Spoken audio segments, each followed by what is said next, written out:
You're on audio and video recording. The reason for the stop, you were observed going 57 and a 40, and you were on your phone texting while you were... No interest in listening to you, young lady? I was talking to my sergeant. Sergeant, if you don't mind if we could step over off the road onto the sidewalk. Yeah, just a second. What happens when a decorated veteran refuses a police order and stands his ground? This wasn't a fight, it was a test of rights, and the whole thing was caught on camera. Let's break down what really happened.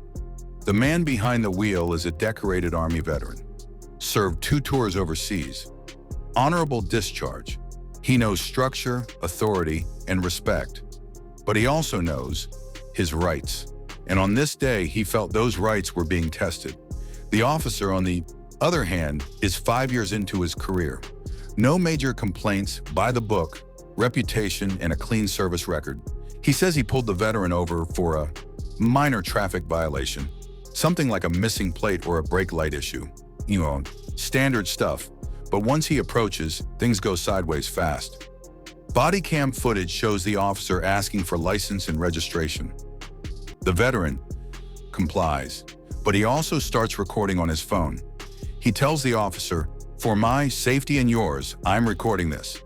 That one sentence sets the tone. The officer says he doesn't mind, but his voice sharpens. He asks the veteran to step out of the vehicle. The veteran politely refuses, asking, "Am I being detained or am I free to go?" The officer repeats the order, this time with a bit more edge. Here's where it escalates. The veteran refuses again. Not aggressively, but clearly. He knows the law. He hasn't been told what offense he's being detained for. No probable cause, no arrest.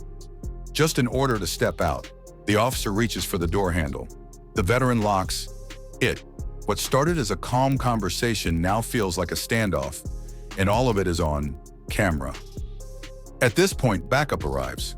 Another officer tries to de-escalate, but the tension is already high. The veteran's voice is calm but unwavering. He says, "I served this country to protect rights like mine. This feels wrong." The officers eventually pull him out of the vehicle, cuff him, and place him in the back of the cruiser. No physical violence, no shouting, just cold silence and heavy questions. So now the internet is divided. Some say the officer was right. He gave clear commands and the driver didn't comply. Others argue the veteran was within his rights to refuse, especially without being told the reason for detainment. Legal experts are even split. According to many state laws, police can ask you to exit your vehicle during a traffic stop for officer safety. But whether they should, especially when dealing with someone respectful and calm, is another debate. This is about more than just law. It's about trust, respect, power dynamics, and what happens when those collide on the side of a road. To answer that, we need to dig deeper into what the law actually says. According to a landmark Supreme Court ruling, Pennsylvania v. Mims, 1977, police officers do have the authority to order a driver out of the vehicle during a lawful traffic stop, even without specific suspicion. The court ruled this helps ensure officer safety. So from a legal standpoint, the officer was within his rights to ask the veteran to step out. But legality isn't the only piece of the puzzle, because how that law is applied and the way it's communicated matters. In this case, the officer didn't clearly state the violation, nor did he explain why stepping out was necessary. The veteran, trained in structure and respect, expected clarity. He expected dialogue. Instead, he got commands, and that's where the tone shifted.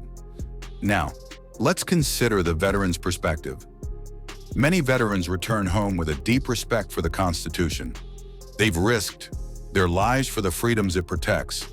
That includes the right to remain silent, the right to be secure in one's property, and the right to question authority, especially when something doesn't feel right. So when the veteran asked, "Am I being detained or am I free to go?" he wasn't being difficult. He was quoting the Fourth Amendment and seeking accountability. This wasn't a man refusing the law, it was someone expecting the law to explain itself. And that's where this story strikes a nerve.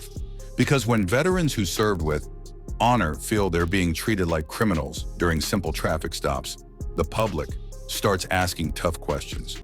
And when officers feel their commands are being challenged, even politely, they may interpret that as resistance, a potential threat to safety. It's a dangerous gap in expectations. Now let's go back to the moment the veteran was pulled from the vehicle. No punches, no shouting, just physical force used to remove a man who had been calm and respectful throughout. He was handcuffed, searched, and held in the young cruiser. But here's the twist. He was never arrested. After about 20 minutes, the Oman officers let him go with a warning. No ticket, no charges. Just a strong sense of confusion and frustration left behind. So why escalate at all? Many law enforcement analysts say the problem lies in training. Officers are trained to assume worst-case scenarios. Traffic stops are statistically dangerous.